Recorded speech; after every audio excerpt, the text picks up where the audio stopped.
Bismillahirrahmanirrahim. Assalamualaikum warahmatullahi wabarakatuh. Innal hamdalillah nahmaduhu wa nasta'inuhu wa nastaghfiruh wa na'udzu billahi min syururi anfusina wa min sayyiati a'malina. May yahdihillahu fala mudhillalah wa may yudlilhu fala hadiyalah. Asyhadu an la ilaha illallah wa asyhadu anna Muhammadan abduhu wa rasuluh. Allahumma shalli ala sayidina Muhammad wa ala alihi wa sahbihi ajma'in wa alaina ma'hum bi rahmatika ya arhamar rahimin. Amma ba'du. Jamaah salat Isya dan salat tarawih rahimakumullah. Insyaallah pada malam ini yang akan bertugas sebagai imam ialah Kak Naufal Taufikul Hakim. Kemudian yang bertugas menjadi Bilal saudara Bani Umayyamin.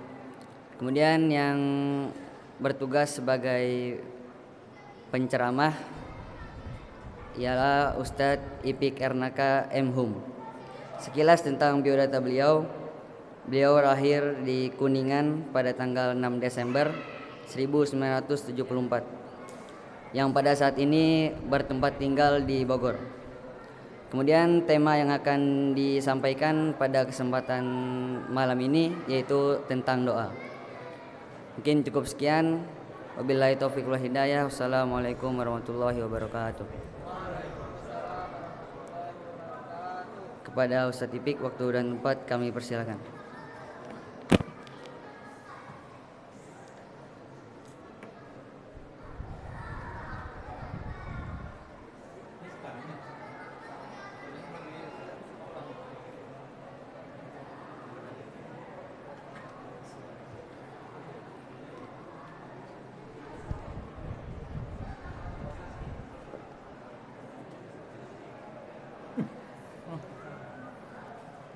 Ada jadi grogi nih.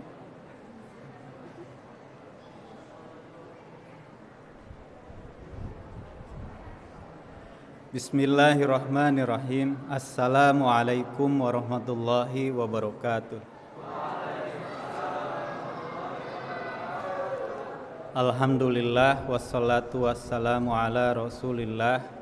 Asyhadu an la ilaha illallah wahdahu la syarikalah wa asyhadu anna Muhammadan abduhu wa rasuluhu la nabiyya ba'dah.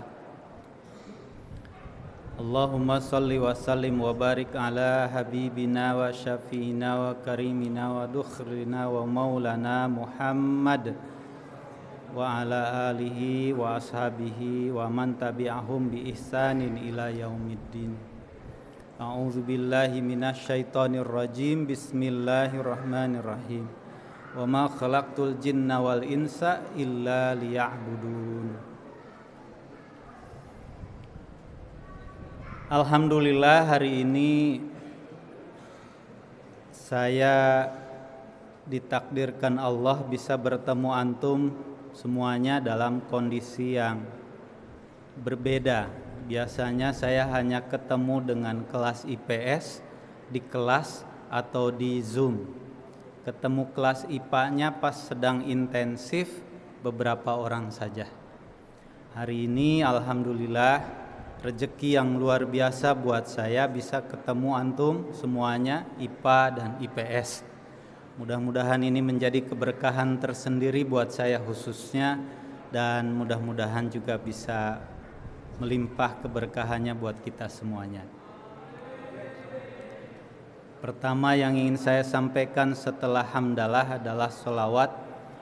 Mari anak-anakku sekalian kita panjatkan, kita curahkan sholawat dan salam kita kepada junjungan baginda Nabi Muhammad sallallahu alaihi wasallam. Beliau adalah bapak revolusi umat. Boleh nggak ya berbicara revolusi?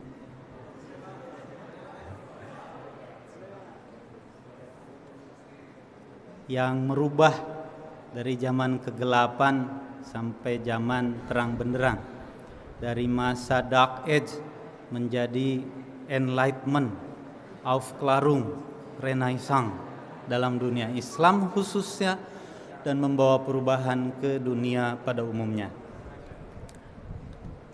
Yang ketiga setelah sholawat setelah hamdalah, sholawat dan salam, yang terhormat Bapak Kepala Madrasah, yang terhormat pimpinan madrasah, Bapak Ibu Wakil Kepala Madrasah, Kepala Tata Usaha yang hadir ataupun yang tidak hadir, yang terhormat Bapak Ibu Guru yang tinggal di asrama yang hadir di masjid ini, yang terhormat Ustadz Ustazah, para pendamping anak-anakku sekalian, mohon izin kiranya pada kesempatan kali ini saya mau menyampaikan sedikit. Tadi saya ditanya judulnya apa Pak, temanya apa, saya juga bingung temanya apa gitu. Ya sudahlah, tentang doa saja. Wah Bapak nih improve nih, iyalah kalau nggak improve nggak bisa gitu. Segala sesuatu harus improvisasi. Tetapi tidak kemudian tidak ada apa-apanya. Insya Allah yang akan saya sampaikan ini mudah-mudahan nanti kalau ada sedikit atau banyaknya salah dikoreksi. Kebetulan ada Pradipta ini. Pradipta ini sering koreksi saya kalau lagi ngajar gitu. Mungkin hari ini juga nanti bolehlah dikoreksi nanti. Bro Ranses rahimakumullah, maksud saya anak-anakku sekalian, ayat yang tadi saya bacakan itu berkenaan dengan hakikat penciptaan manusia oleh Allah. Bahwa Allah menciptakan manusia itu untuk beribadah. Illa liya'budun, kan begitu. Kepada siapa ibadahnya? Tentu saja kepada yang menciptakan kita, yaitu Allah Subhanahu wa ta'ala. Bagaimana cara ibadahnya? Nah, supaya tidak salah beribadah, maka Allah menurunkan dua hal utama. Yang pertama, Allah menurunkan kitabnya. Kalau di kita umat Islam ya kitab Al-Quran. Kemudian yang kedua, kalau kitab itu adalah pedoman bacaan, tetapi bagaimana melaksanakan kitab tersebut, Allah turunkan Rasul. Allah turunkan Nabi Muhammad sallallahu alaihi wasallam. Lah memangnya apa beliau itu? Siapa beliau itu? Beliau itu ditugaskan oleh Allah dengan 5 fungsi. Saya yakin kalau fungsi kerasulan antum sudah hafal semuanya. Di antara fungsi kerasulan itu kan ada syahidan, yaitu sebagai saksi kebesaran Allah. Kemudian ada mubasyiron. Kemudian ada wanadhiron. Terus wada'iyan ilallah, dan yang terakhir sirojam muniro. Nah, 2 yang terakhir itu memberikan penjelasan kepada kita bahwa beliau mempunyai contoh buat kita, yaitu sebagai apa? Sebagai seseorang yang akan memberikan penerangan, cahaya, kebenaran. Kalau dalam sejarah itu kan ada masa enlightenment yang tadi saya singgung sedikit. Masa Aufklärung di Eropa itu setelah masa kegelapan. Istilah itu menurut beberapa catatan sebetulnya mengikuti istilah yang sudah disampaikan minazulumat ilan nur itu, bahwa Rasulullah datang itu memberikan cahaya. Maka nanti di istilah ini dianut atau dikutip atau dipakai oleh Eropa. Eropa mengalami masa kegelapan, kemudian terang benderang dengan ilmu. Demikian juga dengan Islam. Bahkan dalam sejarah Indonesia pun ada buku yang terkenal kan Minazulumat ilan Nur, ya kan? Dalam bahasa Belanda, tapi pas diterjemahinnya ke Indonesia apa namanya? Habislah gelap, nyalain lagi. Habislah gelap, terbitlah terang. Itu kan Minazulumat ilan Nur. Jadi fungsi di antara sekian banyak fungsi kerasulan itu adalah untuk memberikan jalan untuk memberikan penerangan terhadap manusia. Agar apa? Agar tidak sesat. Dalam hal apa sesatnya? Yaitu dalam hal beribadah. Kenapa? Karena ibadah itu kan hukum asalnya haram, terlarang, kecuali yang dibolehkan oleh syariat, kan gitu. Antum gak boleh ibadah yang macam-macam loh, kalau tidak ada tuntunannya. Siapa yang memberikan tuntunan? Rasulullah Sallallahu Alaihi Wasallam. Siapa yang memberikan contoh atau teladannya? Pimpinan kita, yaitu Rasulullah Sallallahu Alaihi Wasallam. Sederhananya begitu. Loh, kenapa kok Allah mewajibkan kita untuk beribadah, kemudian memberikan petunjuknya, kemudian memberikan contohnya?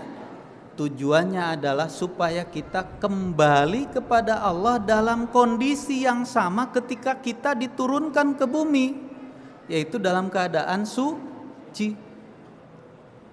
Hanya melalui ibadah yang benar sajalah kita suci dan bisa kembali kepada Allah.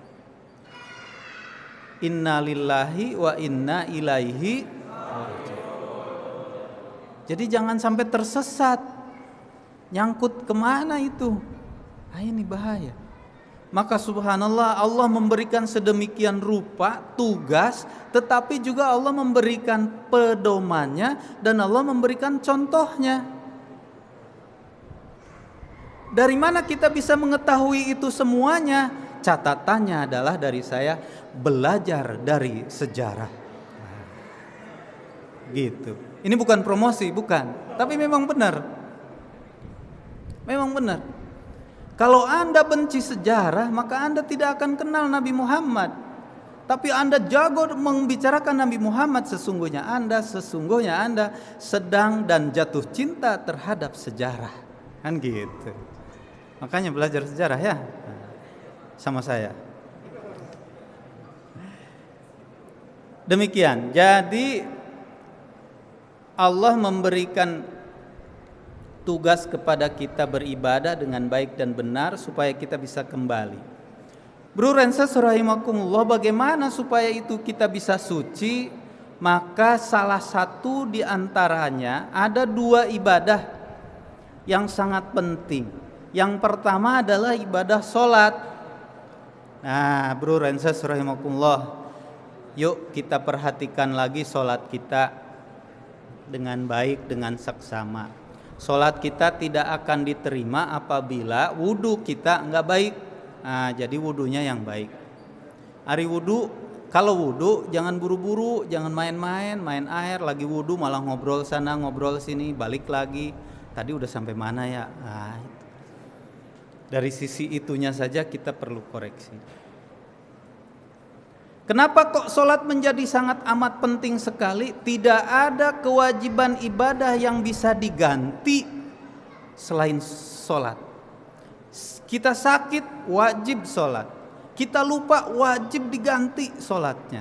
Kita tinggalkan sholat, wajib diganti. Kalau lagi ada kesulitan, wajib dikodok atau dikosor, dijamak. Itu semuanya wajib sholat. Bahkan sambil berbaring pun kita wajib sholat. Saking pentingnya. Tentunya ada syarat dan ketentuan yang berlaku ya. Awwalu ma yuhasabu bihil abdu as-shalah. Yang pertama kali dihisab di yaumil kiamah nanti dari seseorang itu ya sholatnya. Faman sholuhat shaulat sairu amali, waman fasadat sairu amali. Jadi kalau baik baik semuanya, kalau jelek jelek semuanya. Maka oleh karena itu Bro Renses rahimakumullah, kita harus perbaiki sholat kita.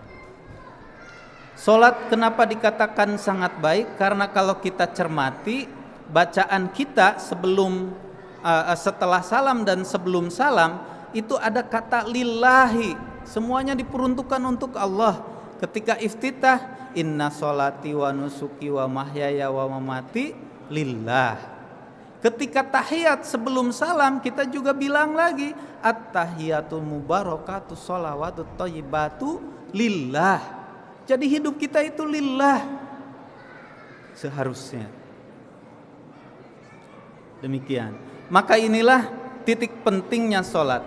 Kalau sholat kita benar, insya Allah ini akan memperbaiki kita secara individu, memperbaiki lingkungan kita. Karena apa? Karena sholat pasti tidak akan melakukan fahsya dan mungkar. Kan begitu ya? Nah, saya yakin antum sudah lebih paham dari itu.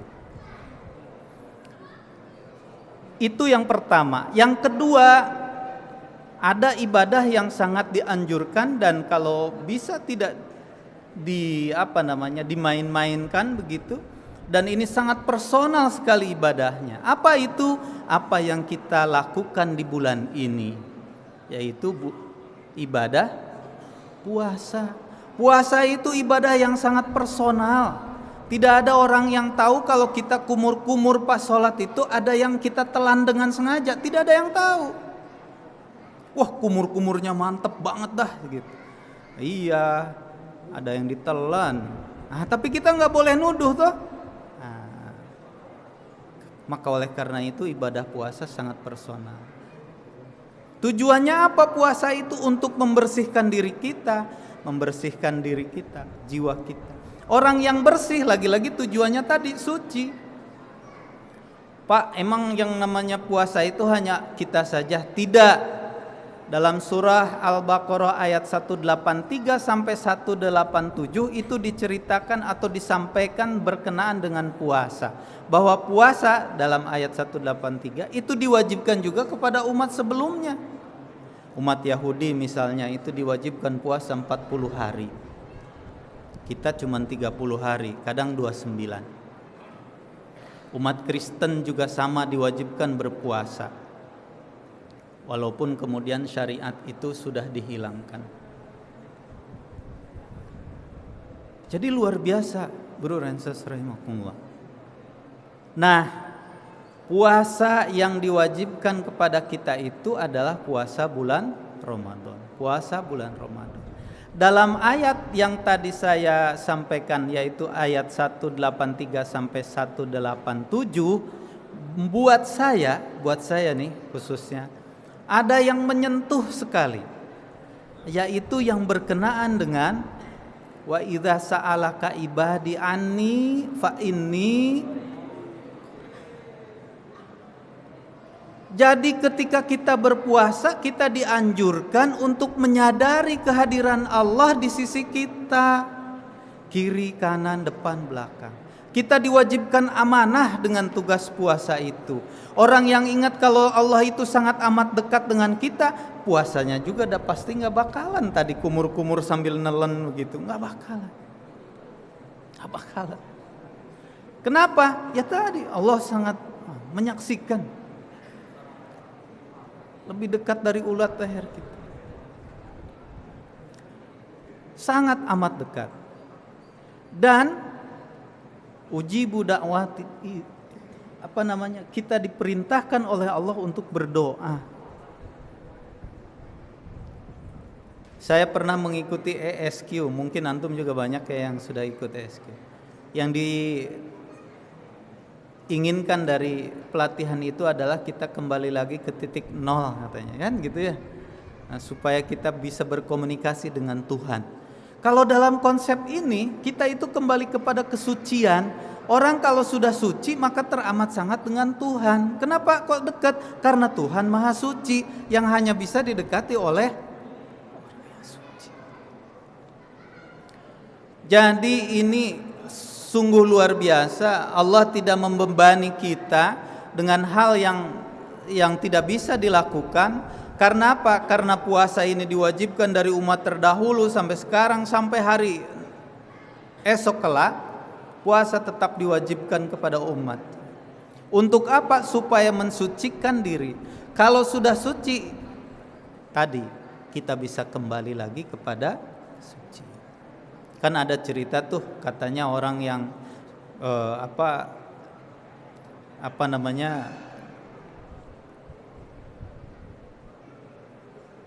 yang sudah membunuh sekian banyak orang, tapi kemudian dia bertaubat dan kemudian taubatnya diterima oleh Allah, dia kemudian masuk ke dalam surga. Kenapa? Tadi titik kesuciannya itu, taubatannya itu. Jadi Bro Renses rahimakumullah, dua ibadah yang tadi saya sampaikan itu adalah mengajak kepada kesucian. Nah, Bro Renses, yang kemudian ingin saya tekankan dari proses tersebut, ketika kita sedang suci itulah Allah di antara ayat-ayat yang tadi Al-Baqarah 183 sampai 187 itu meminta kita untuk berdoa kepada Allah. Jadi ketika bulan Ramadan perbanyaklah doa. Mau buka puasa itu banyakin doa. Saya pernah sampai terharu, waktu itu bukan bulan Ramadan tapi Senin Kamis. Pada saat mau berbuka puasa dari jam 5 orang sudah duduk dan tangannya menengadah.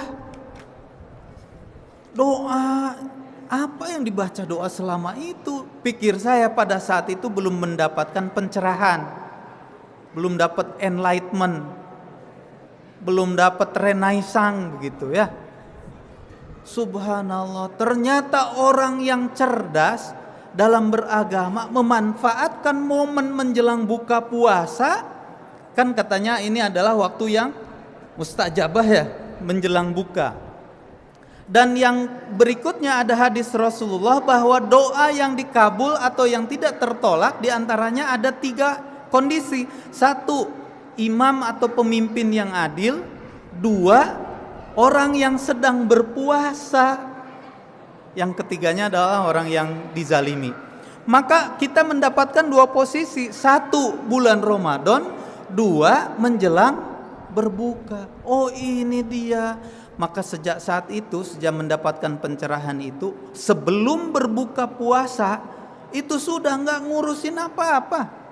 Mau dunia kayak apa kayak terserah, yang penting saya duduk berdoa.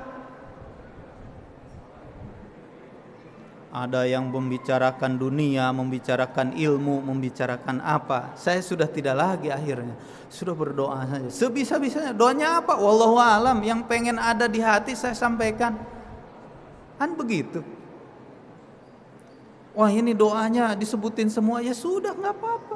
Karena inilah waktu kita bermesraan dengan Allah. Kan. Maka oleh karena itu Bro Renses rahimakumullah, doa yang kita panjatkan mudah-mudahan di bulan Ramadan yang suci ini menyampaikan kita menjadi manusia yang mendekati kepada kesucian, supaya nanti ketika kita kembali kepada Allah, ketika kita wafat itu kita dalam kondisi yang suci dan bisa sampai kepada kesucian yang hakiki, insya Allah. Inilah yang kemudian kalau dalam akhir ayat 183 itu la'allakum tattaqun, orang yang bertakwa kan orang yang suci. Maka orang yang suci bisa kembali kepada Allah yang tadi saya sampaikan. Karena kita berasal dari Allah akan kembali lagi kepada Allah. Bro Renses rahimakumullah, sebagai penutup saya meminta keikhlasan keridoannya dari antum semuanya di kesempatan yang indah ini untuk membacakan surah Al-Fatihah. Yang pertama, mudah-mudahan pahala barokah Al-Fatihah sampai kepada para pendiri madrasah ini yang punya gagasan brilian di tengah sekolah-sekolah yang sedang pada saat itu sekolah umum dikuasai oleh pendidikan sekuler. Insan Cendekia hadir menawarkan pendidikan yang religius, dan alhamdulillah kemudian berubah menjadi madrasah. Madrasah menjadi sesuatu yang tercerahkan sejak madrasah Insan Cendekia hadir, dan buktinya belakangan tahun-tahun terakhir Insan Cendekia menempati posisi yang tertinggi. Dilalahnya di bulan ini ada wacana madrasah mau dihapus. Maka oleh karena itu saya meminta keredoan, keikhlasannya dari antum semuanya nanti untuk membacakan suratul Fatihah yang pertama tadi untuk para penggagas pendiri Insan Cendekia.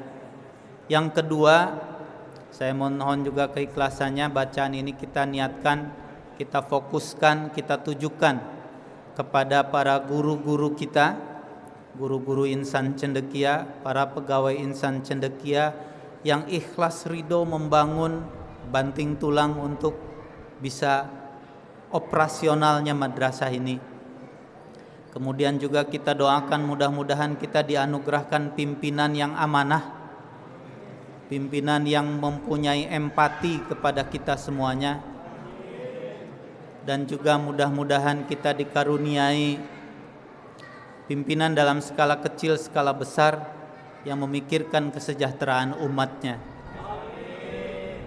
Dan yang terakhir, yang jangan sampai antum lupakan adalah kita tujukan Al-Fatihah kita buat ibu, bapak, orang tua, baik yang sudah tidak ada ataupun yang masih ada, buat kakek, nenek yang sudah berjuang sedemikian rupa mengarahkan kita supaya kita bisa ketemu dengan Nabi Muhammad SAW melalui ajaran-ajarannya, dan mudah-mudahan kita mendapatkan syafaat dari beliau di yaumil qiyamah nanti.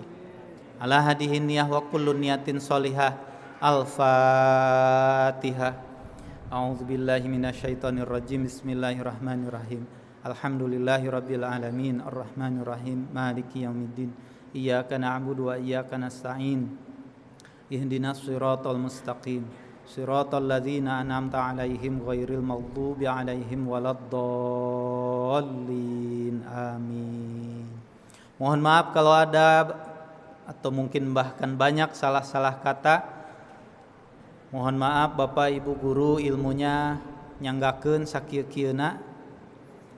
Mohon dimaafkan, dan anak-anakku sekalian mohon dimaklumi karena saya bukan ustadz tapi guru sejarah yang nakal, yang lagi ingat kalau bulan ini adalah bulan yang teramat sangat suci sekali. Billahi taufik wal hidayah. Assalamualaikum warahmatullahi wabarakatuh.